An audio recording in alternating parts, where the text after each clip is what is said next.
বিজয় আর ত্যাগের রক্তিম পথ ধরে বাংলাদেশ আজ এক নতুন সূচনার অপেক্ষায়। ১৯৭১-এর মহান মুক্তিযুদ্ধ থেকে ২০২৪-এর ছাত্র জনতার ঐতিহাসিক গণ অভ্যুত্থান, প্রতিটি সংগ্রামী ছিল সাম্য ও ন্যায় বিচারের স্বপ্নে গাঁথা। সেই স্বপ্নেরই প্রতিফলন হতে যাচ্ছে আগামী ত্রয়োদশ জাতীয় সংসদ নির্বাচনে। কয়েক কোটি নতুন ভোটারের ব্যালটে লেখা হবে আগামীর বাংলাদেশ। তাদের লক্ষ্য স্পষ্ট, একটি দুর্নীতিমুক্ত, বৈষম্যহীন, গণতান্ত্রিক এবং সুশাসিত নতুন বাংলাদেশ। এসব নিয়েই আমাদের বিশেষ আয়োজন স্টেপ প্রেজেন্স ভোটের হাওয়া। আপনাদের সাথে আছি সোনিয়া আফরিন নিশিতা। ভোটের হাওয়ায় আজ আমরা আলোচনা করব ঝিনাইদহ ও নড়াইল জেলার সংসদীয় আসনগুলো নিয়ে। জানবো সেখানকার প্রার্থীদের প্রতিশ্রুতি, নির্বাচন নিয়ে সেখানকার বিভিন্ন শ্রেণী পেশার মানুষ কি ভাবছেন। ভোটের লড়াইয়ে এখন চরম ব্যস্ত সময় পার করছেন বিভিন্ন দলের প্রার্থীরা। এবার জেনে নেব কি বলছেন ঝিনাইদহ জেলার বিএনপি প্রার্থীরা, কি বলছেন তারা এবং কি তাদের প্রস্তুতি। নির্বাচনী আচরণবিধি লঙ্ঘন কোনো দলই করেননি। আমরা মনে করি আগামী দিনগুলো এই সুন্দর পরিবেশ বজায় থাকবে এবং নির্বাচন একটা উৎসবমুখর পরিবেশে শেষ হবে। সবাইকে নির্বাচনের মাঠে হাজির হওয়ার জন্য, ভোট কেন্দ্রে হাজির হওয়ার জন্য উদাত্ত আহ্বান জানাচ্ছি। অদ্যবধি পর্যন্ত আমরা দেখছি আমাদের এখানকার জেলা রিটার্নিং কর্মকর্তা মহোদয় তার দিক নির্দেশনায়, তার সার্বিক পর্যবেক্ষণে এখনও ঝিনাইদহ 204 সিটেই নির্বাচনী শৃঙ্খলা এবং নিয়ম নীতির ভিতরেই পরিচালিত হচ্ছে। এখানে বিএনপির পক্ষ থেকে যারা প্রার্থী হয়েছিলেন, যারা নমিনেশন প্রত্যাশী ছিলেন, তারা অধিকাংশই আমাকে সহযোগিতা করছে। আর ঝিনাইদহ 4 আসন তো বিএনপি অধ্যুষিত এলাকা এবং এখানকার মানুষ ধানের শীষ প্রতীকের প্রতি এক ধরনের মোহ বা ভালোবাসা রয়েছে। এবার জেনে নেব নির্বাচন নিয়ে কি বলছেন ঝিনাইদহ জেলার জামাত ইসলামী ও তাদের জোটের শরিকরা। জনমনে এবং ভোটারদের মনে একটা আতঙ্ক সৃষ্টি হয়েছে যে হয়তোবা আমরা বিগত সময়ের মতোই আবার মাঠে যেয়ে ভোট দিতে পারবো কিনা। সেই হিসাবে আমি বর্তমানে ইন্টারিম সরকারের কাছে বা নির্বাচন কমিশনারের কাছে আমি দাবি রাখতে চাই, উন্মুক্ত মাঠ তৈরি করা দরকার। সেই হিসাবে প্রশাসনের আরও কঠোর হওয়া দরকার। লেভেল প্লেয়িং ফিল্ড এখনও সব জায়গায় প্রতিষ্ঠিত হয়নি। এখনও আমাদের ভোটারদেরকে হুমকি ধামকি দেওয়া হচ্ছে। সুনির্দিষ্ট অভিযোগের ভিত্তিতে প্রশাসনের উচিত যারা হুমকি ধামকি দিচ্ছে তাদেরকে আইনের আওতায় নেওয়া। আমি জয়লাভ করলে এলাকার জনগণের সাথে তাদের প্রত্যাশা অনুযায়ী মাদক, সন্ত্রাস, চাঁদাবাজির বিরুদ্ধে আমি জিহাদ ঘোষণা করব। আমরা লক্ষ্য করছি নির্বাচনী আচরণবিধি প্রতিপালনের ক্ষেত্রে আমাদের কিছু কিছু ভাইয়ের দুর্বলতা। আমরা আশা করছি সকলে মিলে নির্বাচনী আচরণবিধি পরিপূর্ণভাবে প্রতিপালন করব। এবারের নির্বাচনে অর্ধেকই নারী ভোটার। চলুন জেনে নেই নির্বাচন নিয়ে ঝিনাইদহের নারীদের কি প্রত্যাশা, কি ভাবছেন তারা। নির্বাচনে যেন সবাই সুস্থভাবে ভোট কেন্দ্রে উপস্থিত হয়ে ভোটটা দিতে পারে। প্রত্যেক নারী তার পছন্দের কারো দ্বারা প্রভাবিত না হয়ে তার পছন্দের মতো একজন ব্যক্তিকে ভোট দিতে পারে, এরকম একটা নির্বাচনে আশা করছি।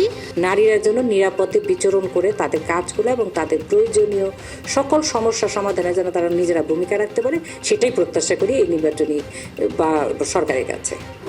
নির্বাচনটা সুষ্ঠু সুন্দরভাবে নির্বাচন প্রত্যাশা করছে, আবিলভাবে সবাই যেন সেই ভোট কেন্দ্রে আমরা উপস্থিত হতে পারি। এ পর্যায়ে জেলার নির্বাচনী আইন শৃঙ্খলা পরিস্থিতি নিয়ন্ত্রণে প্রশাসনের প্রস্তুতির কথা জেনে নেব। বিভিন্ন আইন শৃঙ্খলা বাহিনী তাদের টহল বৃদ্ধি করেছে, দিবা এবং নৈশকালীন টহল এবং চেকপোস্ট রয়েছে। এক্সিকিউটিভ ম্যাজিস্ট্রেটগণ তাদের আচরণবিধির মোবাইল কোর্ট চলাকালে তারা বিভিন্ন চেকপোস্টগুলো যাচ্ছেন এবং প্রয়োজনীয় আইনসম্মত নির্দেশনা দিচ্ছেন। ভোটের হাওয়ায় এই পর্যায়ে যুক্ত হচ্ছেন সিনিয়র সাংবাদিক মিজানুর রহমান। জনাব মিজানুর রহমান, আপনাকে স্বাগত জানাচ্ছি আমাদের আজকের স্টেপ প্রেজেন্স ভোটের হাওয়ায়। আপনার কাছে জানতে চাইব, নির্বাচনী খবর সংগ্রহের জন্য সাংবাদিক হিসেবে তো আপনি আসলে মাঠে ঘাটে ঘুরে বেড়াচ্ছেন, কেমন দেখছেন ত্রয়োদশ জাতীয় সংসদ নির্বাচনের প্রচারণার যে পরিবেশ সেটি? আপনাকে ধন্যবাদ। যে আজকে বেলা 2টার পরে আপনার প্রচারণা শুরু হয়েছে। ইতিমধ্যে ঝিনাইদহ 4টি আসনেই যারা প্রতিদ্বন্দ্বিতা করছেন, আমি লক্ষ্য করেছি যে মাইক তারা বের করেছে এবং কোনো দল মিছিলও করছে এবং তারা তাদের মার্কার পক্ষে ভোটার টানার জন্য চেষ্টা করে যাচ্ছেন। আমি এখানে আপনাকে একটু জানাই যে ঝিনাইদহ 4টি আসন রয়েছে। এই 4টি আসনের মধ্যে আপনার সীমান্তবর্তী একটা আসন রয়েছে, সেটা ঝিনাইদহ 3 আসন। কোটচাঁদপুর ও মহেশপুর উপজেলা নিয়ে এই আসনটি, এবং ঝিনাইদহের আপনার যে প্রার্থী হচ্ছেন 4টি আসনে মোট 27 জন। এই যাচাই বাছাইকালে বাদ পড়েছেন 4 জন, 2 জন প্রত্যাহার করে নিয়েছেন। বর্তমানে প্রার্থী আছেন 21 জন। 21 জন প্রার্থীর ভিতরে এই 4টি আসনে লড়াই হবে। এর ভিতরে আপনাকে একটু বলি যে মোট ভোটার আছে আমার এই জেলায় 15,96,393 জন। এর মধ্যে নারী ভোটার আছে 7,95,984 জন। তৃতীয় লিঙ্গের ভোটার আছে 19 জন এই 4টি আসনে। পোস্টাল ব্যালটে এবার কিন্তু ব্যাপক সাড়া। জেলাতে রেকর্ড সংখ্যক পোস্টাল ব্যালটে রেজিস্ট্রেশন হয়েছে 21,018 জন। নির্বাচনের সার্বিক যে পরিস্থিতি, এই পরিস্থিতির জন্য 15 জন নির্বাহী ম্যাজিস্ট্রেট কাজ করছে। পাশাপাশি আপনার 4 সদস্যের নির্বাচনী অনুসন্ধান কমিটি রয়েছে, তারাও কাজ শুরু করেছে। এবং নির্বাচন বর্তমানে যে অবস্থা বিরাজ করছে, বিশেষ করে আজকে থেকে নির্বাচনের পরিবেশ বোঝা যাচ্ছে যে নির্বাচন ভাব। এর আগে কিন্তু এই কয়েকদিনে কিন্তু নির্বাচনের কোনো আবহাওয়া ছিল না। আপনি জানেন যে ঝিনাইদহের যে অঞ্চলটা অত্যন্ত খুব ঝুঁকিপূর্ণ অঞ্চল হিসেবে আমরা দেখে থাকি। এই অঞ্চলে আপনার যেমন সীমান্ত রয়েছে, পাশাপাশি কিন্তু একসময় চরমপন্থীদের আধিক্য ছিল। চরমপন্থীরা কিন্তু অবৈধ অস্ত্রধারীরা এখানে ছিল, তারা এই মুহূর্তে কিন্তু নেই। কিন্তু আমরা আইন শৃঙ্খলার ক্ষেত্রে যে অস্ত্র উদ্ধার এবং যে মাদক কিন্তু এই নির্বাচন কেন্দ্রিক মাদক কিন্তু এখানে প্রবেশ করেছে খুব বেশি।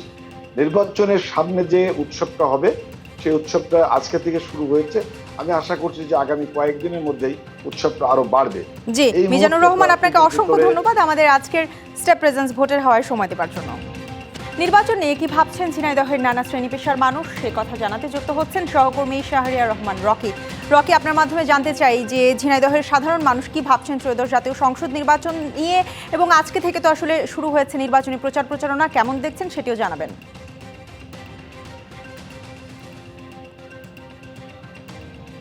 ত্রয়োদশ জাতীয় সংসদ নির্বাচনে এরই মধ্যে প্রচারণা শুরু হয়েছে, প্রার্থীরা তাদের প্রচারণা চালাচ্ছেন। তো এই সংসদ নির্বাচনকে ঘিরে ঝিনাইদহে হাট বাজার চায়ের দোকানে সর্বত্রই চলছে ভোটের হওয়া। মানুষের মধ্যে নানা জল্পনা কল্পনা রয়েছে, কি হবে, কেমন প্রার্থী আমরা চাই, এ ধরনের নানা সমালোচনা রয়েছে তাদের মধ্যে। তো আমি আছি সংসদীয় আসন ঝিনাইদহ 4 কালীগঞ্জ উপজেলা শহরে। আমার সাথে আছেন গণমাধ্যম কর্মী, শিক্ষক, ব্যবসায়ী। তাদের কাছ থেকে আসলে জানবো এবং দর্শকদেরকে জানাবো নির্বাচন নিয়ে কী ভাবছেন তারা। আমি প্রথমেই যেতে চাই একজন গণমাধ্যম কর্মীর সাথে। আসলে আপনি নির্বাচনের পরিবেশ কেমন দেখছেন এখন পর্যন্ত? নির্বাচনের পরিবেশ এখনও ভালো। ধন্যবাদ ডিবিসি টেলিভিশনকে। আমাদের কালীগঞ্জ ঝিনাইদহ 4 যে নির্বাচনী পরিবেশ, এটা বর্তমান অবস্থায় এখনও ভালো আছে। তবে মাঝে মাঝে ছোটোখাটো কিছু বিচ্ছিন্ন ঘটনা ঘটলেও আগামী 12ই ফেব্রুয়ারি পর্যন্ত শান্তিপূর্ণ পরিবেশে নির্বাচন সম্পন্ন হবে, এটা আমরা আশা করছি। ধন্যবাদ আপনাকে। আমি এখন যেতে চাই একজন শিক্ষকের কাছে। আসলে আগামী সংসদ নির্বাচন নিয়ে আপনাদের প্রত্যাশা কি এবং কেমন প্রার্থী আপনারা বেছে নিতে চান? ধন্যবাদ বিডিসি চ্যানেলকে। আমরা বেছে নিতে চাই বিগত উপজেলা পর্যায়ে যিনি কল্যাণে কাজ করছেন এবং শিক্ষক বান্ধব, শিক্ষার মান উন্নয়নে সন্ত্রাস মুক্ত করতে পারবেন, চাঁদাবাজি বন্ধ করতে পারবেন, রাস্তাঘাট, স্বাস্থ্য উন্নয়ন করতে পারবেন এবং সুখে দুঃখে যাকে আমরা সবসময় কাছে পাই তাকেই আমরা এমপি হিসেবে দেখতে চাই। ধন্যবাদ আপনাকে। আমাদের সাথে আছেন একজন ব্যবসায়ী, আমরা একটু তার কাছে যেতে চাই। আসলে কেমন প্রার্থীকে আপনারা বেছে নিতে চান? বিসমিল্লাহির রহমানির রহিম। আমরা এমন একজন প্রার্থী বেছে নিতে চাই যে আমাদের কালীগঞ্জের উন্নয়নে সবসময় কাজ করবে এবং কালীগঞ্জ ব্যবসায়ীদের পাশে থাকবে এবং চাঁদাবাজ ও দুর্নীতিমুক্ত কালীগঞ্জ করতে সহায়ক হবে। আমরা এমন একজন প্রার্থী আমরা আশা করছি। আমরা আরেকজন আমাদের সাথে অতিথি আছেন, আমরা একটু তার সাথে যুক্ত হতে চাই। আপনি তো বিভিন্ন জায়গায় ঘুরছেন এবং এখন পর্যন্ত নির্বাচনে আসলে কেমন পরিবেশ দেখছেন এবং সেটা কেমন থাকবে কিনা আপনারা কি ভাবছেন? ধন্যবাদ ডিবিসিকে। আসলে আমার যেটা মনে হয় যে ঝিনাইদহের 4টি আসনে আমি কম বেশি ঘুরছি, তো যেটা মনে হয় যে এখন পর্যন্ত নির্বাচনের যে পরিবেশ সেটি বেশ সুষ্ঠু পরিবেশ রয়েছে। পাশাপাশি আইনশৃঙ্খলা বাহিনীর তৎপরতা আমরা লক্ষ্য করেছি এবং তারা বেশ সরব রয়েছেন। বিশেষ করে নির্বাচনী 4টি আসনে ভোটারদের মধ্যে আজকে থেকেই মূলত নির্বাচনী যে উৎসাহ, যে উদ্দীপনা, সেই পরিবেশটা মোটামুটি আজকে ফিরে এসেছে। এবং আমার যেটা মনে হয় যে আগামী দিন যত গড়াবে, 12 ফেব্রুয়ারি যত এগিয়ে আসবে, ততই হয়তো ঝিনাইদহের যে রাজনীতি এবং যে ভোটের মাঠ সেটি হয়তো আরও বেশি সরব হয়ে উঠবে। এবং আমি পাশাপাশি গণমাধ্যম কর্মী হিসেবে আমার যেটা মনে হয় যে সামনের যারা প্রার্থী রয়েছেন, নির্বাচনে যারা প্রার্থী রয়েছেন এবং যাদের সমর্থক রয়েছেন, নির্বাচনের প্রার্থীদের সমর্থক, আমি মনে হয় যে তাদের যে ধন্যবাদ আপনাকে।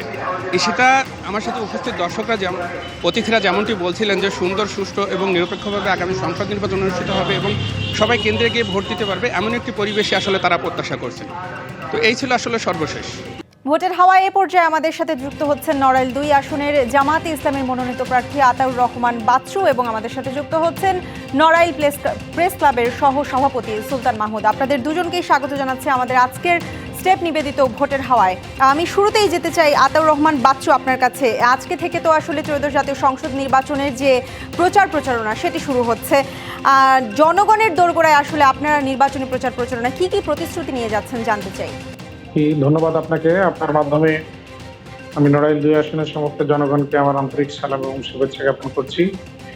আমরা নড়াইলের যে স্থানীয় সমস্যাগুলো আছে সেই সমস্যাগুলো সম্পর্কে আমরা আমাদের ভোটারদের কাছ থেকে আমি শুনছি। বিশেষ করে আমি এমন একজন প্রার্থী যে অন্যরা এখানে 2 মাস ইলেকশন করছে, বাট আমার ইলেকশনের সময়টা আসলে 2 মাস না, এটা 1.5 বছর।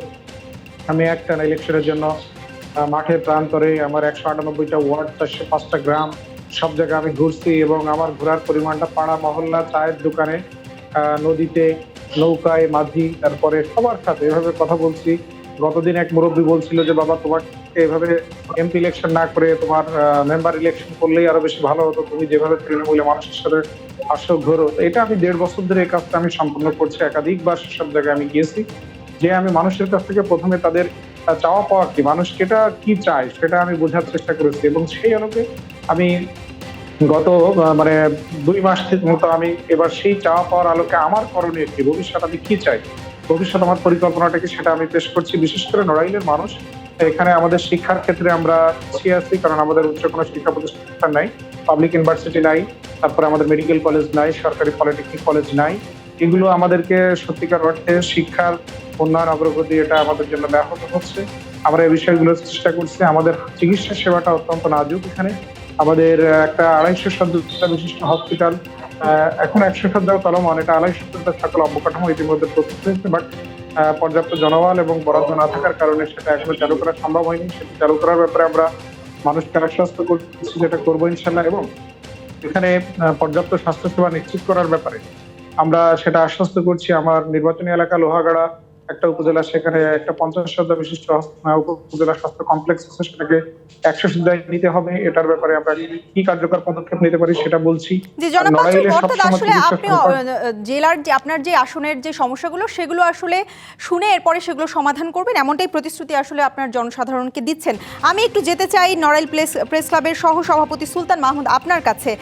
নির্বাচনী প্রচারণা তো আজ থেকে শুরু হলো, আপনার কাছে জানতে চাইবো যে একজন সংবাদকর্মী হিসেবে আপনি তো মাঠে ঘাটে যাচ্ছেন, দেখছেন আসলে যে নির্বাচনী পরিবেশ, আপনার কাছে জানতে চাইবো যে নড়াইলে নির্বাচনী পরিবেশ কেমন দেখছেন। ধন্যবাদ ডিবিসি চ্যানেল কর্তৃপক্ষকে আমাকে লাইভে যুক্ত করার জন্য। আমরা গণমাধ্যম কর্মী বা সংবাদকর্মী যাই বলি, আমরা এই আসন্ন ত্রয়োদশ জাতীয় সংসদ নির্বাচনের নিউজ কভারেজের জন্য আমরা মাঠে ময়দানে যাচ্ছি, প্রার্থীদের কাছেও যাচ্ছি। আসলে আমরা ভোটারদের কাছ থেকে কথা বলে যেটা জানতে পেরেছি যে মানুষের যে মৌলিক অধিকার, সেই অধিকার থেকে আমাদের নড়াইলের মানুষ দীর্ঘদিন ধরে বঞ্চিত বলা যায়। শিক্ষা, স্বাস্থ্য, এই দুটো জিনিসই আমাদের এখানে ভালো, স্বাস্থ্যের জন্য ভালো কোনো হাসপাতাল বা ডক্টর এটার আমাদের যেমন অভাব, শিক্ষার জন্য এই নড়াইলে তেমন কোনো শিক্ষা প্রতিষ্ঠান নাই, মেডিকেল কলেজ তো নাই, বিশ্ববিদ্যালয় নাই। এমনকি আমাদের নড়াইলের যে একটি জেলা শহরের যে নাম হলো প্রাচীন ঐতিহাসিক এই কলেজের নাম নড়াইল সরকারি ভিক্টোরিয়া কলেজ, সেই কলেজেও শিক্ষার সুষ্ঠু শিক্ষার যে সাবজেক্টের অনার্স বা শিক্ষক সংকট এটা দীর্ঘদিনের। তাই এই ধরনের দাবিগুলোই মানুষ এখানে দীর্ঘদিন জনপ্রতিনিধিদের কাছ থেকে চান। এইবার নতুন এদের দাবি এরকমই যে আমরা এমন জনপ্রতিনিধিকে আমরা জয়যুক্ত করতে চাই বা বিজয়ী করতে চাই, যিনি এই নড়াইলের এই মানুষের এই সমস্যাগুলো, বিশেষ করে এই যে জনগুরুত্বপূর্ণ বা যেখানে আমাদের মৌলিক অধিকার ক্ষুণ্ণ আছে, এই অধিকারগুলো মানুষ পেতে পারেন যে জনপ্রতিনিধির মাধ্যমে, এমন মানুষকেই জনপ্রতিনিধি হিসেবে তারা বেছে নিতে চায়। নড়াইলের প্রতিনিধিরা আসলে বেছে নিতে চায়। আমি একটু আসতে চাই আতাউর রহমান বাচ্চু আপনার কাছে, যে এই ত্রয়োদশ জাতীয় সংসদ নির্বাচন নিয়ে তো আপনি বলছিলেন যে কোন কোন প্রতিশ্রুতিগুলো আসলে আপনারা জনগণের দোরগোড়ায় নিয়ে যাচ্ছেন। একটু আপনার কাছে জানতে চাইবো যে লেভেল প্লেইং ফিল্ড আসলে কতটা নিশ্চিত হচ্ছে, কতটা নিরপেক্ষ? হ্যাঁ, ধন্যবাদ। লেভেল প্লেইং ফিল্ডের যে বিষয়টা এখানে আপনি বলছেন, এখানে আমাদের নড়াইল একটা ছোট্ট জেলা এবং জেলা শহরও ছোট্ট একটি জায়গা নিয়ে, এখানে যারা আমরা প্রার্থী আছি কেউ না কেউ খুবই পূর্ব পরিচিত এবং একে অপরের সাথে আত্মীয়তার বন্ধন বা প্রতিবেশী, এভাবেই আমরা দীর্ঘকাল রাজনীতি করে আসছি। তা আমরা সবাই আমাদের যার সর্বোচ্চ দিয়ে চেষ্টা করছি সামনের দিকে এগোনোর জন্য। তা আমার কাছে এখনো মনে হয়নি যে লেভেল প্লেইং ফিল্ড এই মুহূর্তে আমাদের নড়াইলে নষ্ট হয়েছে বা ঘাটতি আছে। এটা ডে বাই ডে ইলেকশন যত এগিয়ে আসবে তখনই বলা যাবে যে পরিস্থিতি কোন দিকে যাচ্ছে। এই মুহূর্তে আমার কাছে এটা লেভেল প্লেইং ফিল্ড নেই, এ কথা আমি বলতে পারবো না। আমরা নেক্সট টাইমে এটা দেখি, তারপরে আমাদের মন্তব্য করতে পারবো। জি, আতাউর রহমান বাচ্চু এবং সুলতান মাহমুদ, আপনাদের দুজনকে অসংখ্য ধন্যবাদ আমাদের আজকের স্টেপ নিবেদিত ভোটের হাওয়ায় সময় দেওয়ার জন্য। স্টেপ নিবেদিত ভোটের হাওয়ায় এই ছিল এখনকার মতো। ডিবিসি নিউজের সঙ্গেই থাকুন।